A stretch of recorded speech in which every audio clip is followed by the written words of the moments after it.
experience, and some of us gave some of our storm experience. Sister Benita gave hers. I gave just a few of mine.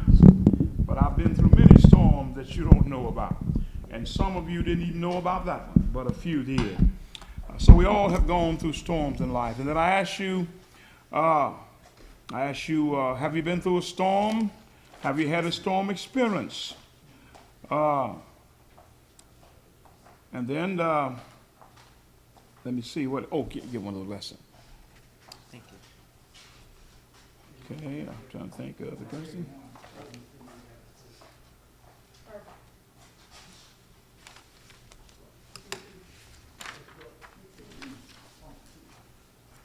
But there were like 4 questions I asked you. And then I asked you, I think next to the last was, are you a storm survivor?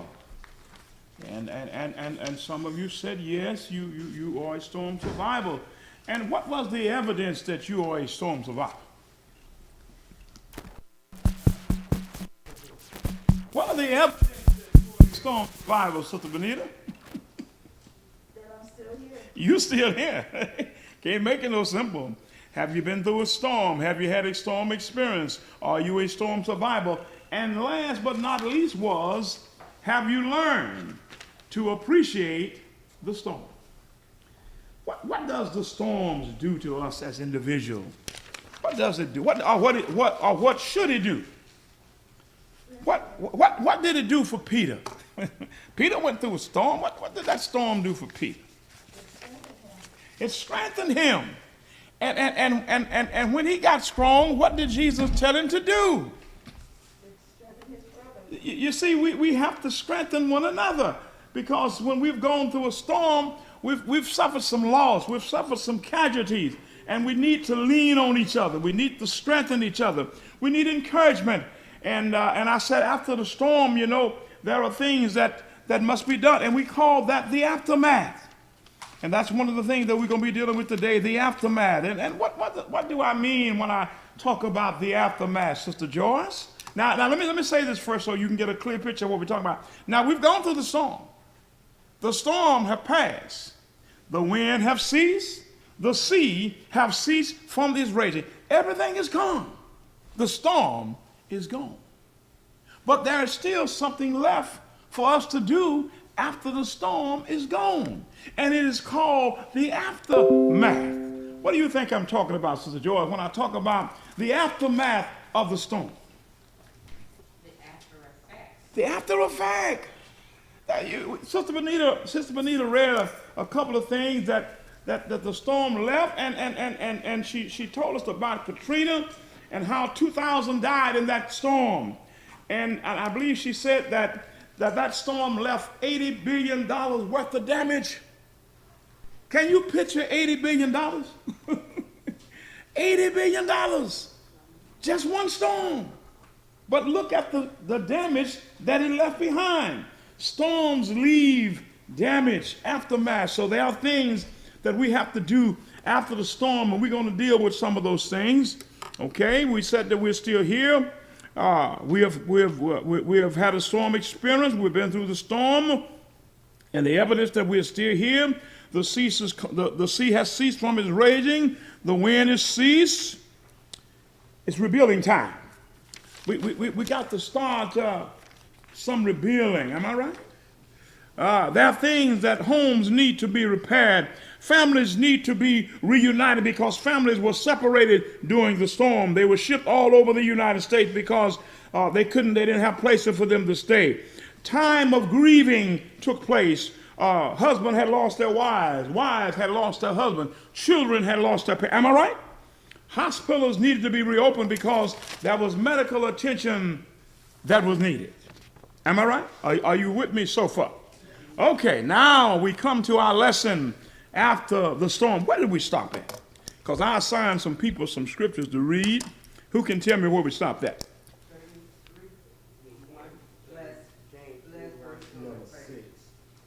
Where we stopped at? Somebody said we stopped at number 6. Somebody said number 3. Which one was it? James 3:1. James 3:1?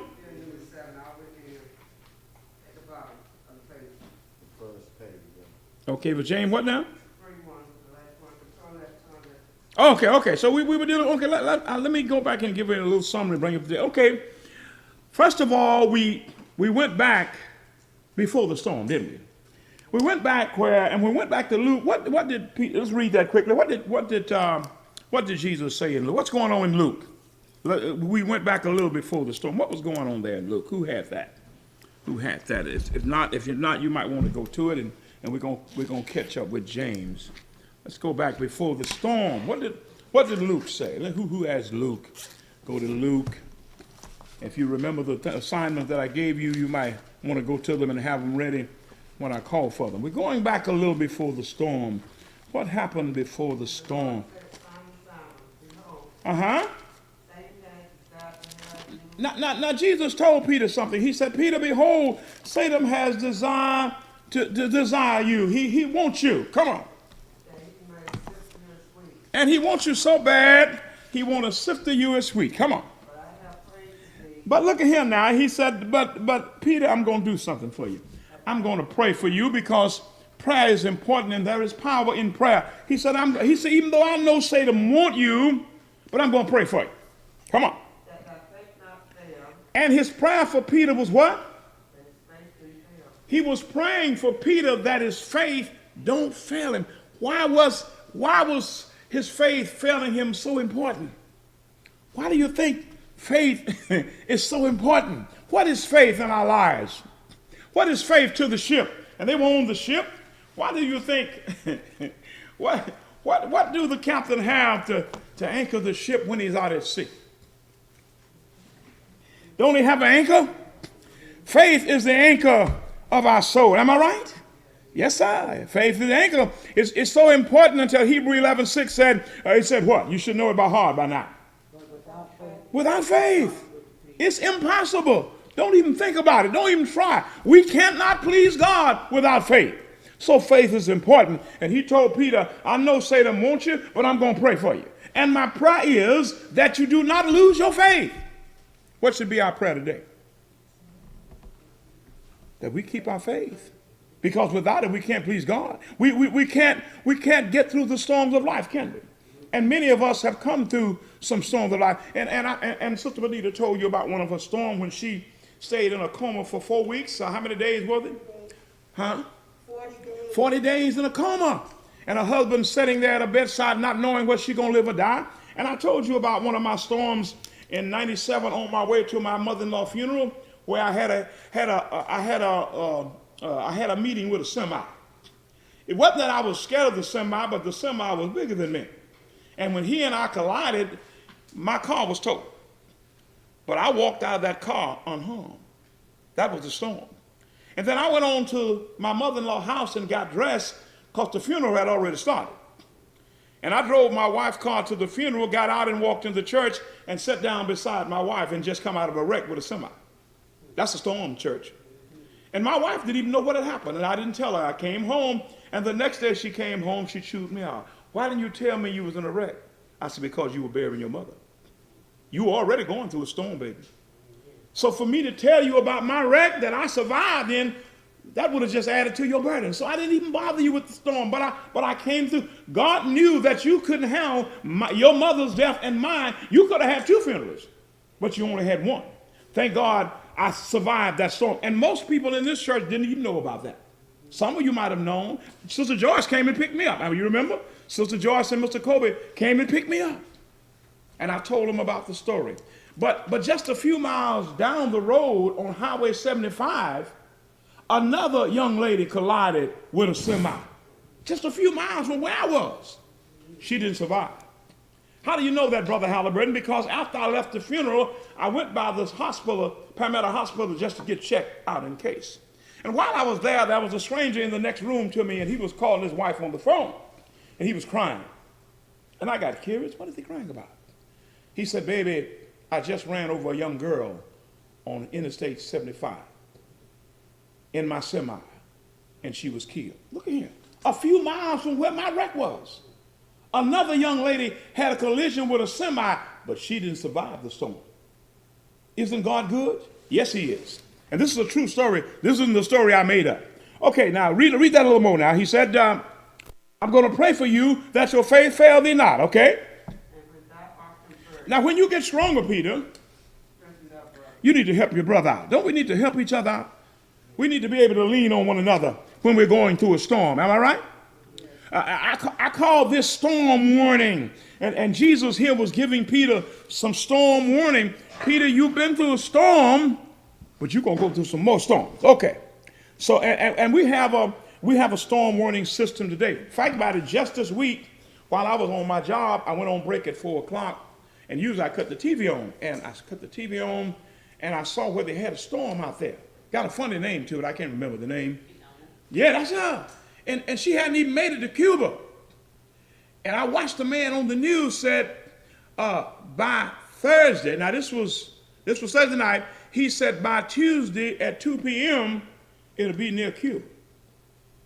He could predict on Thursday where the storm would be on Tuesday. Thursday, Friday, Saturday, Sunday, Monday, Tuesday. He could predict 6 days ahead where the storm would be. They call them storm trackers. And he told us that the storm was at, I think, 165 miles an hour. So from Thursday to Tuesday, you had plenty of time in case if you're in that area on Tuesday to prepare for the storm. Storm warning. We have a storm warning system, and they're pretty good. Okay, so Jesus gave Peter some storm warning. Okay, Peter was in the storm. Now let's go to where Peter was in the storm. Mark 4:39 and Matthew 8:23 and 27. He's already been given some storm warning. Now he's in the storm. Do we get storm warning from God? Yes, we do. Things that prepare for the storm. Let's see what happened when Peter went through the storm. Who has Mark 4:39 and Matthew 8:23 and 27? Come on. Okay, somebody get it. And he arose. And he arose. You got to go back from there, baby. I know that lesson to start right there. You think Mark? You think 4:39, right? Go back up. Go back That, up. you can read that and tell that, Okay. that ain't where it started at. Because that's not telling me nothing. Okay. Go back up a verse. 36. Wherever. And when they had sent away the multitude, they took him even as he was in the ship. And there were also with him other little ships. Uh-huh. And there arose a great storm. There arose a great storm. And the waves beat into the ship. And the wave beat into the ship. So that it was now full. The ship was full of water. And he was in the hinder part of the ship. But Jesus was in the inner part of the ship. What are he doing down there? Asleep on a pillow. And he asleep. And we in a storm. Come on. And they awake him. Not only was he asleep, he had a pillow. And Why do we get pillows, Sister George? Why do we put pillows on our head when we go to sleep? He was comfortable. He wasn't worried about a thing in a storm. Come on. Don't make sense to me. and they awake him. And they woke him up. And say unto him, And they said unto him, Master, uh-huh. carest thou not that we Look at the perish?" question they asked him. Do you realize what those apostles had been through before that event took place? Many things. And they asked Jesus that question. Do you care that we perish? Do we sometimes question his love? Go on, don't answer that question. Read on. And he arose, And he got up because they were bothering him. and he rebuked the wind. And he rebuked the wind. And he said unto the sea, And he told the sea, Peace, peace, be still. and the wind ceased. And the wind did what? Ceased. And the wind ceased. And there was a great calm. And there was a great calm. When the master spoke, as powerful as the wind is, I've seen it pick up cars and trees from the root. And I sat there trying to figure out how. I've seen it take ships and toss them. I usually watch that movie called The Deadliest Catch, how they come in them storm and they be tossing those ships all about. Some of those ships bigger than this building. That's nature. It's powerful. But when the master spoke, no matter how powerful these elements were, they ceased from their raging. What about our raging the day in the church when the master speaks? Who has Matthew 8:23 and 27? I think I like Matthew version better. Let's see what it says. And when he entered into the ship, Now, when Jesus got in the ship, it's the same version of Mark. It's a little different, a little twist to it. Come on. his disciples followed him. His disciples followed him. He got on the ship. They followed. They went with him. And Now that was a great storm. That's what that tempest means. That was a great storm in the sea. Insomuch that the ship was covered with the waves. Ship was covered. It was full of water. But he was asleep. But he went to sleep. He was asleep. And his disciples came to him, And the disciples came to him. saying, Lord, save us. Lord, save us. And he said unto them, And he said to them, why are ye fearful? what are you afraid of? What are you afraid of? He was on the ship. Come on. Then he arose and rebuked the wind, Then he arose and rebuked the wind and the sea, and the sea. great calm. And they were calm. But Okay. they marveled, saying, What And now when he done that, these men begin to marvel and say, what now? what manner of man is What manner of man is this? that even the winds and the sea Even the wind and the sea obey him. They obeyed him because the master spoke. The wind ceased. The sea was calm. That was the calmness. It stopped from its raging.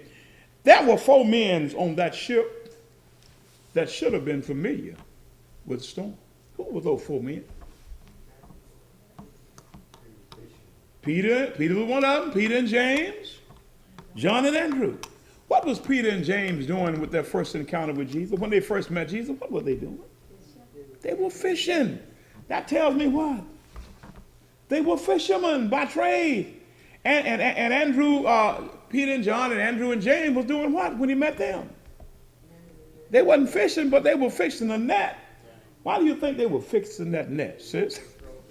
They were getting ready to do something. Go fishing. They were fixing that net. They were fishing. And when Jesus met them, he told them, he said, come follow me. And I'll do what? I'm going to make you fishers of men. You're going to still be fishing, but with a little twist. Instead of fishing after fish, you're going to fish after souls. And when he told them that, they got up and they followed him, a sign of faith. So what was their problem on the ship during the storm? Why were they afraid? They were fishermen. They should have been familiar with storm. But what, faith was their problem. Jesus told them, oh, ye of little faith. Why are you afraid? What are you afraid of? I'm on the ship. Is he not on the ship? Yes, he's in the church. What are we afraid of? Sometimes we don't have storm, we have little twisters. And we get all bent out of shape. God forbid we have a storm.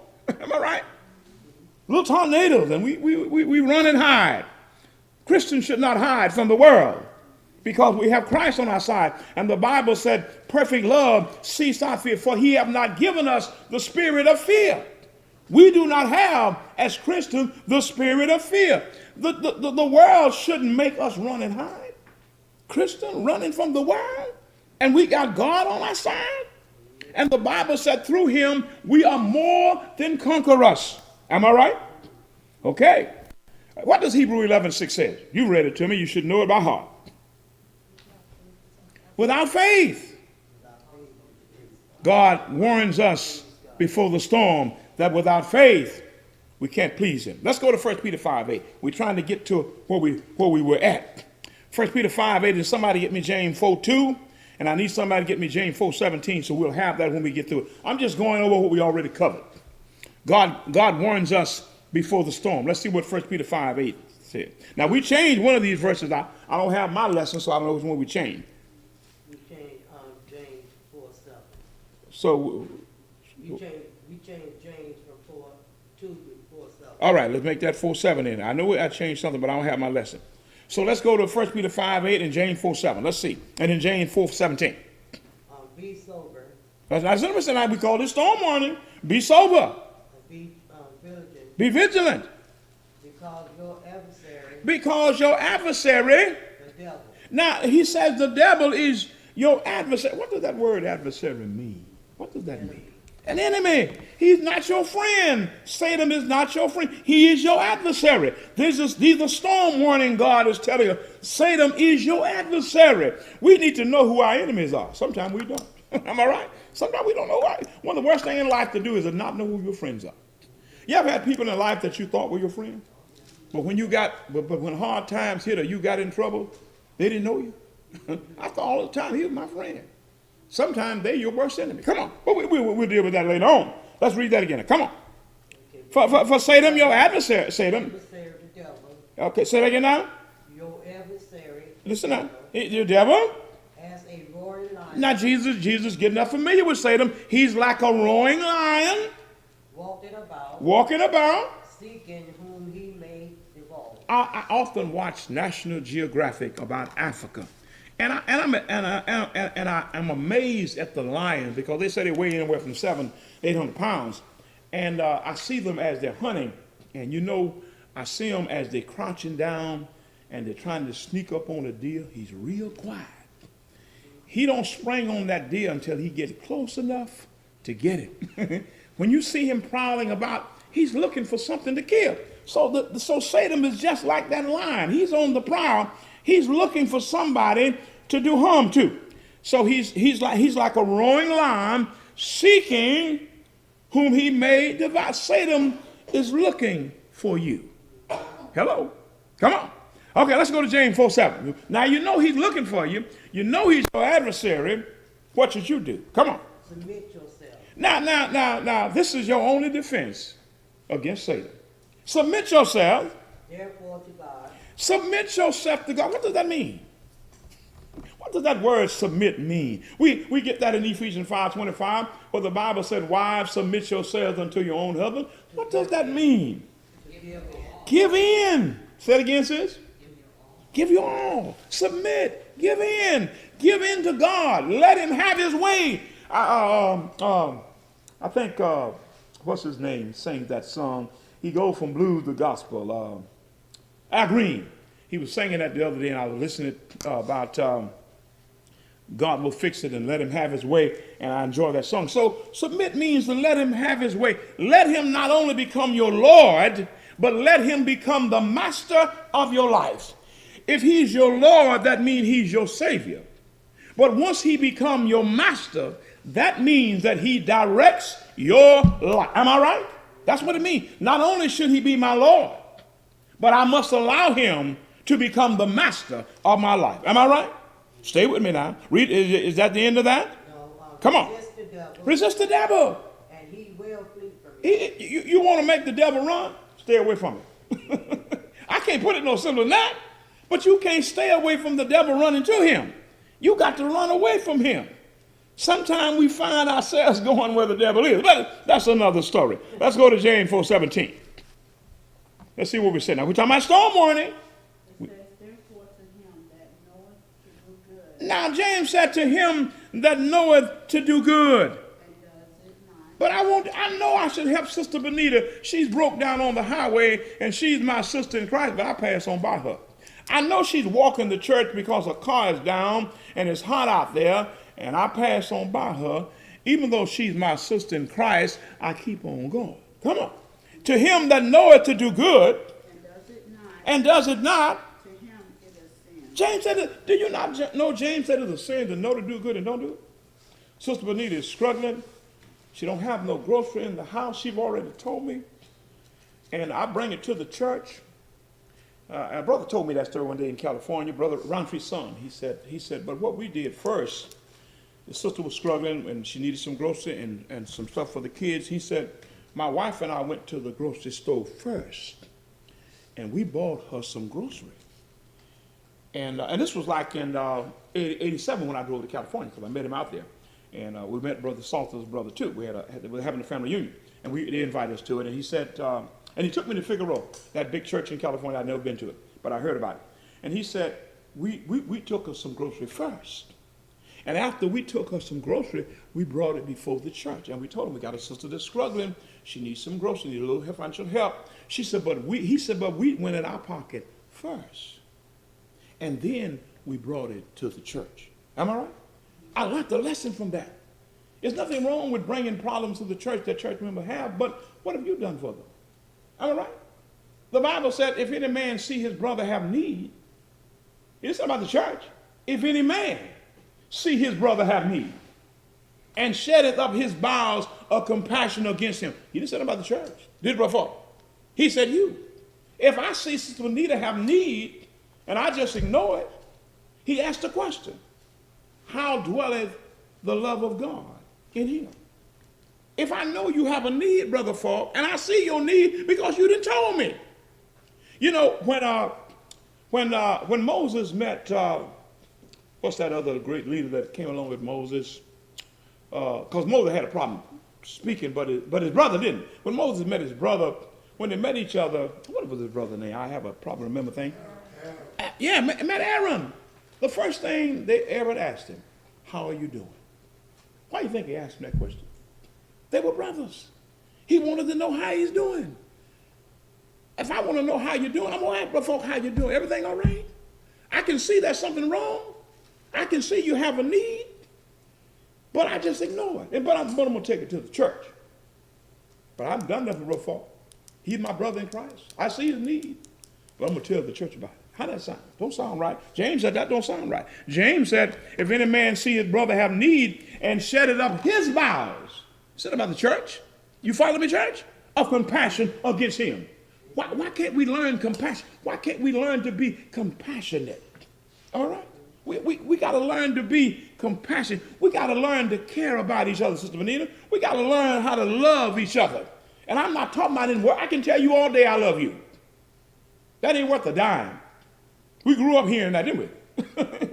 I love you. But your action must justify what you're saying. Okay? So James said, if any man see his brother have need and shed of the bowels of compassion, how dwell the love of God in him? Don't answer that question. So James 4:17 said, to him that, or to her that knoweth to do good and does it not, to him is it a sin. A few months ago, my nephew came down from Chicago, and he didn't have transportation. He stayed with me a few weeks, and I took him hunting a job, and he got a job at Walmart warehouse on 17, right outside Arcadia, making $19 an hour, but he didn't like that, so he went to get another job in Port Charlotte. And while he was working in Port Charlotte, taking people back to the airport, he finally he didn't have his own car at the time, but he got in a wreck. And I was at work that Saturday, and I got a phone call. And it said, Brother Halliburton, your nephew was in a wreck. That's all I know in Fort Myers. I don't know what his condition is, and you know that's a panic thing, because you don't know. So I'm trying to call a hospital. I'm trying to find out where he's at, what hospital, what his condition. And in my mind, I'm picturing him being in that little red car there and been hit. You picture that. And I'm saying, Lord, I hope he's still alive, but I don't know. And finally, I got a phone call. They've transferred him. My niece called me and said, they've transferred him to Fort Myers Hospital. And she said, I'll meet you at your job. So when I got off from work, her and I went straight to Fort Myers Hospital. There he was. But anyway, he had fractured one of his vertebrae. And he was in the hospital for a while. And then he had to have physical therapy after he got out. And he didn't have a place to live because at that time he was staying with friends. And, you know, that's not a good situation. And now he's disabled. He needed some financial help. So I helped him. I put him up for like 4 or 5 days and I done some more stuff for him. And finally he had a car. But anyway, he had nowhere to live. And I went to some of the churches that provided food and some who provide shelter. I gave them the address and all that stuff. But I was here, and I came here one day and I was telling the church about the situation. Brother Washington heard me talking about my nephew. And I got the church to write him a check for like $300. And I said, don't worry about it, I'll pay it back. I'll take care of it. Brother Washington heard me. Brother Washington didn't even know my nephew. Am I right, Brother Washington? Had never met him. But you know what he said to me? Brother Halliburton, when I get to my bank, I will give you $100. What did he just demonstrate? Love. He didn't know my nephew, had never met him. But because of what he heard me say, compassion set in. And he was able to help us. He gave my nephew $100. A man he didn't know. I'm talking about compassion. To him that knoweth to do good. He didn't have to do that. And does it not. To him it's a sin. And a few weeks later he met my nephew. And I said, this is the young man that gave you that money. That's what I'm talking about, compassion. We don't have to always know people, but know their condition. Okay? There is such thing as the sin of omission as well as the sin of commission. We often say, well, you know, Brother Halliburton, I'm not doing anything. I've stopped sinning. We've stopped sinning, but what have we stopped doing? You follow me? Nothing wrong with stop sinning, but there's a thing we got to do. Paul said in Philippians 4:13, he said, brother, I count not myself to have apprehended. In other words, I'm struggling with perfection. I'm not arrived yet. He said, but in spite of the fact that I struggle with perfection, that's not an excuse. There are still some things I must do. Am I right? What are those things, Paul? Forgetting those things which are behind. But once I forget what's behind, I can't sit still. After I forget about what happened yesterday, what do you say I must do? I've got to press forward. I've stopped sinning, but what do we start doing? Hello? That's called the sin of omission. To know to do good, and I don't do nothing. Am I right? That's omission. You remember the story that Jesus taught about the man that fell among thieves?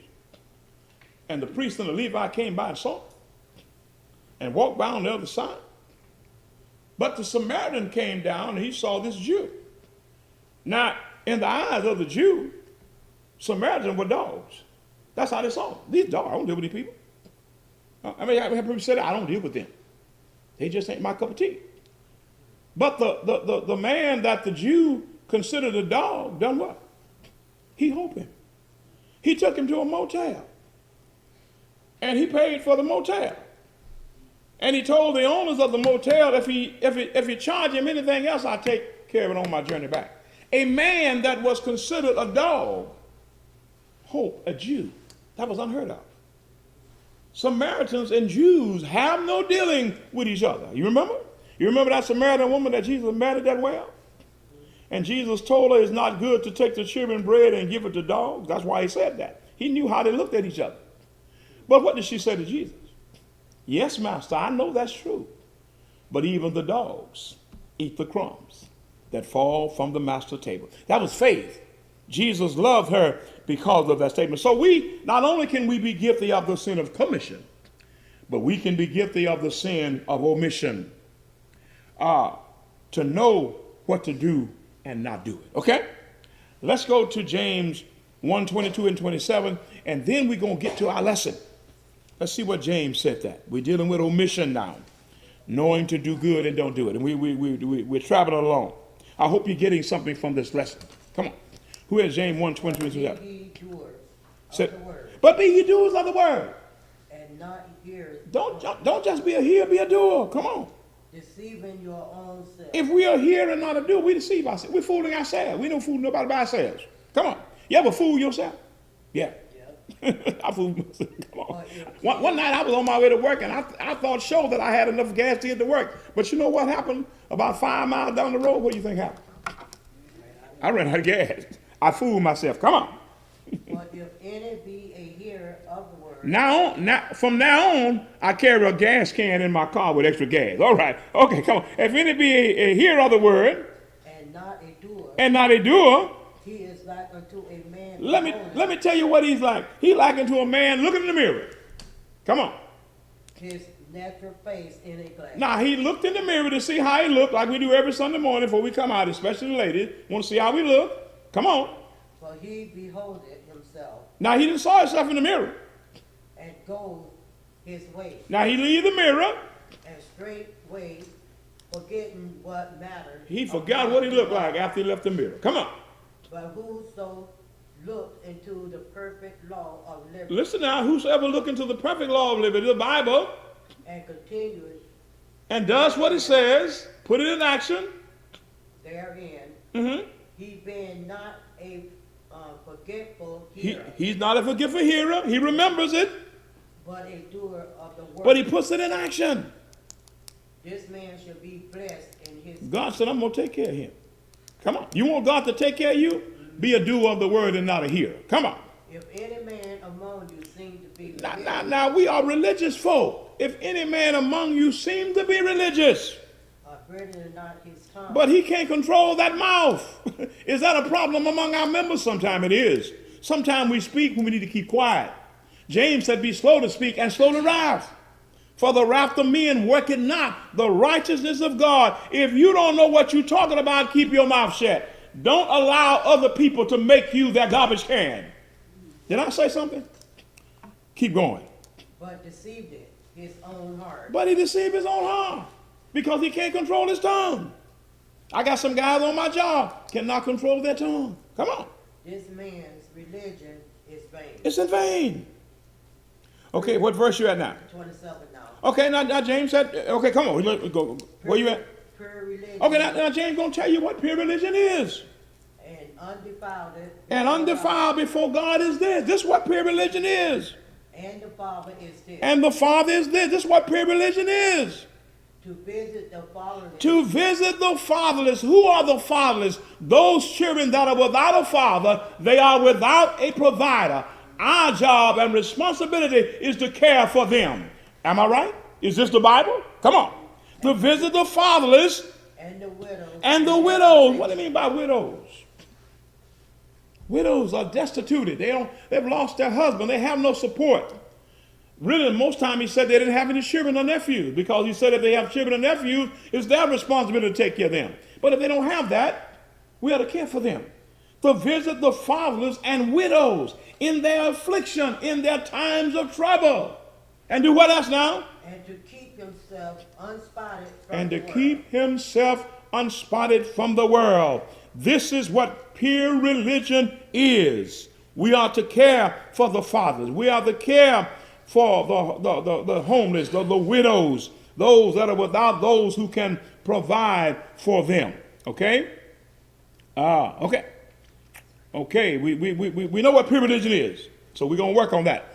Now, the next one is, where our lesson stopped off at, control that tongue. These are storm warning. Now, go to James, the 3rd chapter, and let's start at verse 1.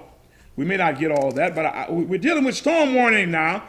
All these are storm warning. Come on. Who has James 3:1? My brethren, Be not many masters. don't you be many masters. Don't try to master so many things. Knowing that we should receive. See, the greatest- sometimes we have that Atlas syndrome. We want to control everything. Read on. Knowing what now?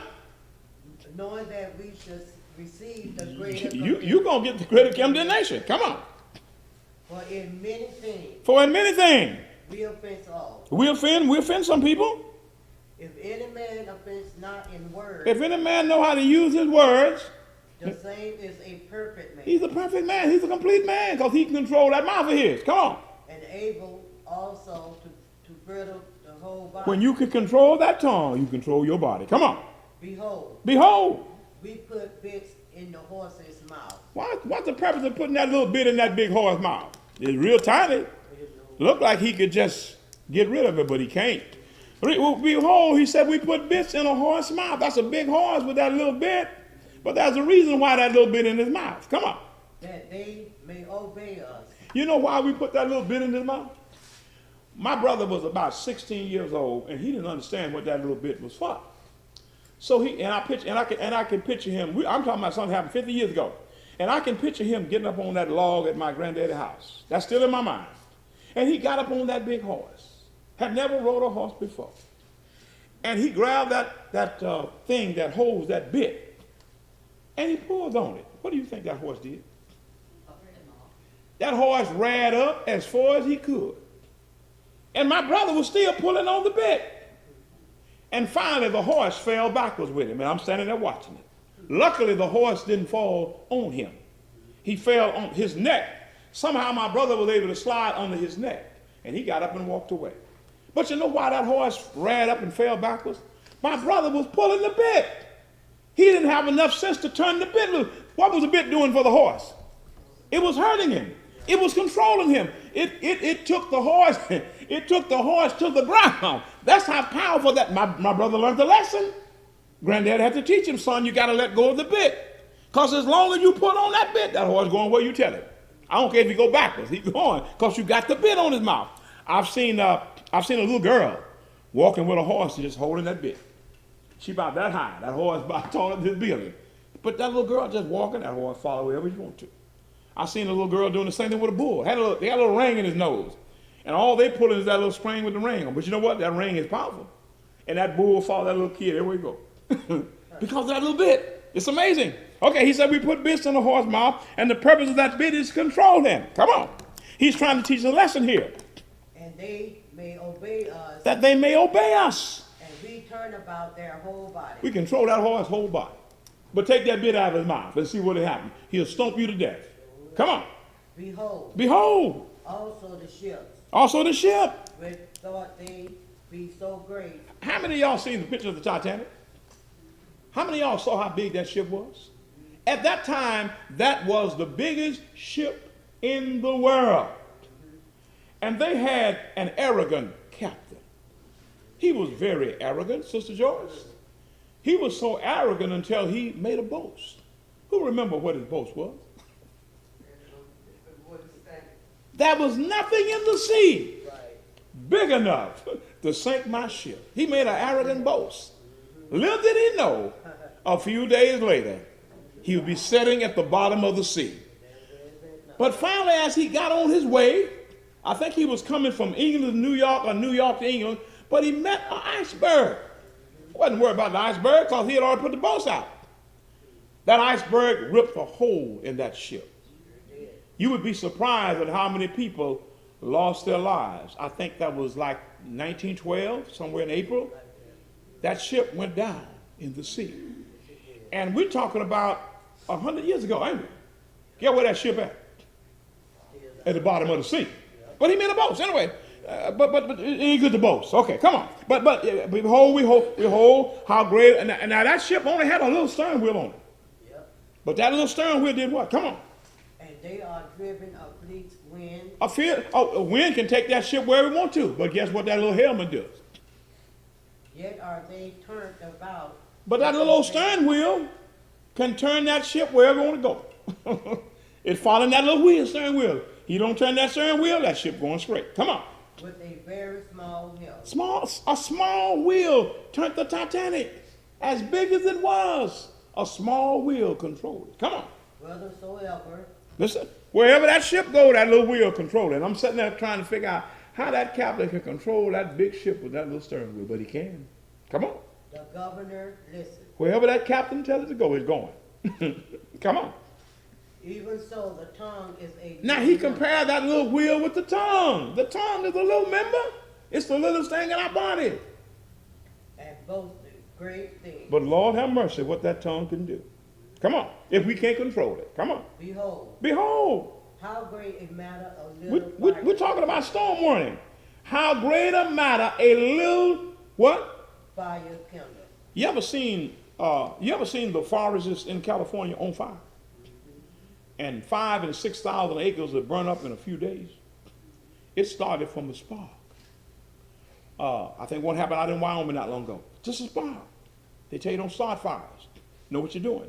But a spark burned up thousands of acres of land and millions of dollars of property from a spark. He compares the tongue to a little spark. You'd be surprised how much damage that little tongue can do if you can't control it. We're talking about storm warning. Come on. And the tongue is a fire. Now he let you know now, the tongue is a fire too. Don't forget the tongue is a fire, church. It's a fire. Every time you turn it loose and don't think before you speak, remember, it's a fire. Brother Halliburton probably need to think before he say what he heard. Somebody told me this. Come on, read. It's a fire, James said. A world of iniquity. It's a world of iniquity. So is the tongue among us. So is the tongue among our members if they can't control it. That it defiled the whole body. It can destroy your whole body. And set it on fire. The course of nature. The course of nature. And it is set on fire of hell. Set on fire here. Okay? That's good enough. But all these are storm warning. We have to learn to control our tongue. Okay, let's go back to James. We got to go. Let's go back to James 1:27.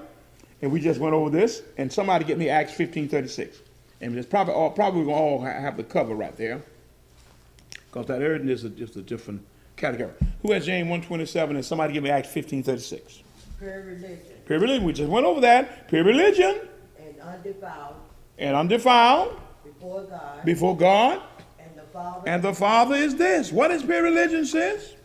To visit the fatherless. To visit those fatherless children that are without a provider.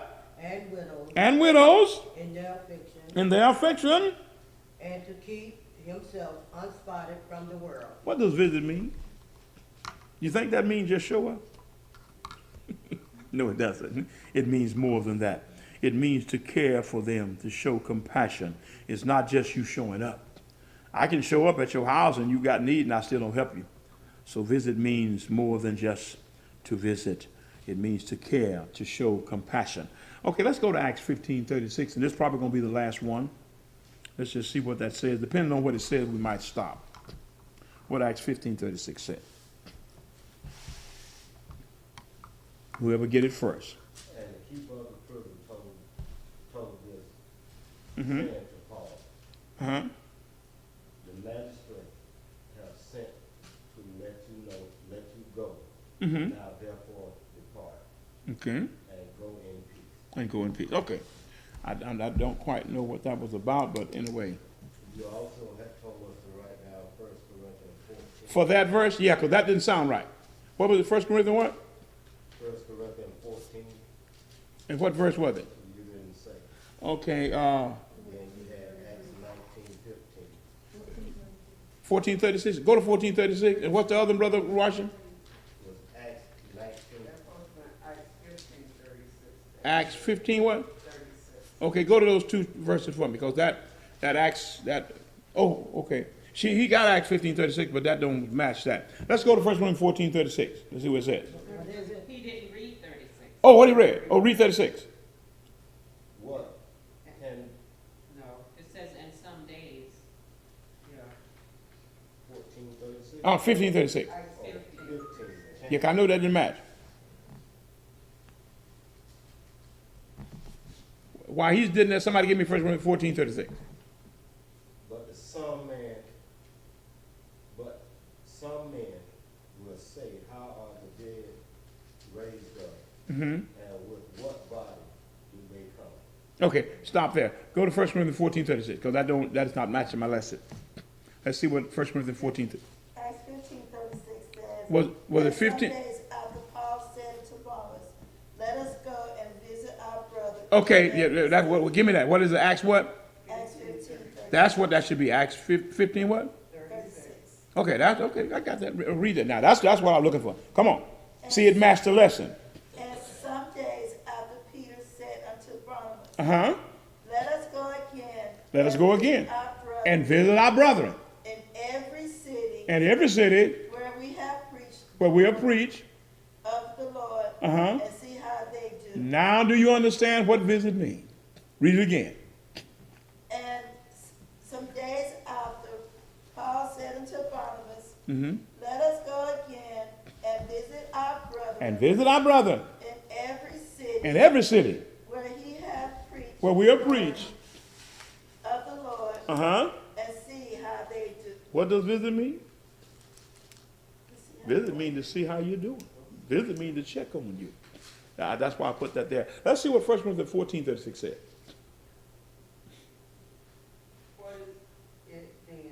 I will pray with the spirit, and I will pray with the understanding. That's Acts 14:36? Oh, I thought you said. No, I mean 1 Corinthians 14:36, the one he gave me. You say 1 Corinthians. He said he said what I gave. I don't have my lesson It's from, 1 Corinthians 14:33. for 33. Okay, I think that's what it is. For God is not the author of confusion, Okay, but of peace, as in all churches of the saints. that's the one I think I wrote down. Okay, yeah. He just tells us that God wants peace in the church. Okay, he's not out of confusion. Okay, but Acts 15:36 explains to us what the word visit means. It means to see how you're doing, to care about one. We're gonna stop there. We're gonna begin hopefully next Sunday at Virtue. So please mark that. And I forgot what day next Sunday is. But today is the 18th, 25th. 22nd. 5th. Virtue. Next Sunday's the Next Sunday, 22nd. 25th. 25th? Okay, I'm gonna put that down there. So we'll know we stop at virtue. But anyway, that's what the word visit means. It means to see how one is doing, care about one another. So all these are good storm warnings. So please go home, and we don't have enough time to go over any more of this, but hopefully we covered something, and hopefully we learned something about the aftermath of the storm and the storm, the damage that the storm left behind, and what has to take place after the storm has passed. Rebuilding, healing, strengthening one another, caring about each other, showing compassion. And that was my point in dealing with the aftermath and after the storm, the things that must take place after the storm have passed. And I told you that at the end that I learned to appreciate storms, because storms bring us closer to God. Am I right? We learn to depend on Him and not to depend on ourselves. That's the purpose of learning how to appreciate every storm that you've gone through, because once you've gone through it, God it should make you stronger. They say what don't kill you make strong. As we come through our storms, we ought to get stronger, because we ought to get closer to God every time we come through a storm. Thank you. Sister, you had your hand up. Yeah, I was just gonna say, Come I on. heard someone say last week that the storm is a test, Yes, it is. and after this test is a moment, And that was- testimony. Right. And, Something that you can go and boast Right. about and boast about, but Right. tell others to help them. and that was the purpose of that storm with Peter. That was the storm, but Jesus knew about that storm. He knew it was coming. He would just test their faith. And they were found wanting. And finally Jesus told him, said, when you get stronger, train your brother. He said, what are you afraid of? Oh, you have little faith. In other words, in one writer said, you don't have any faith. They had lost their faith. And on one occasion, they even asked Jesus to pray for their faith to be strengthened, because it was something they tried to do they couldn't do. And it was because of lack of faith. He told them, this is because of the lack of your faith. Faith is important. It's the anchor of our soul. It's the thing that anchors the ship at sea. And I used to wonder when I see that man let that good hook down, what are you doing? But I learned that that anchor holds the ship steady. And one day I went fishing, and I had an anchor, but it was in my ship. And the wind was blowing, and I was trying to get to shore, but the wind was carrying me about. I didn't realize the anchor was in the boat. You learn it. I wasn't that experienced on being on the ship, but that was an experience I learned one day while I was fishing, and a turbulent wind came up, and my ship was just as hard as I paddled. It was taking wherever that wind was, that ship was going. I had no control. So the anchor faith is very important in our life.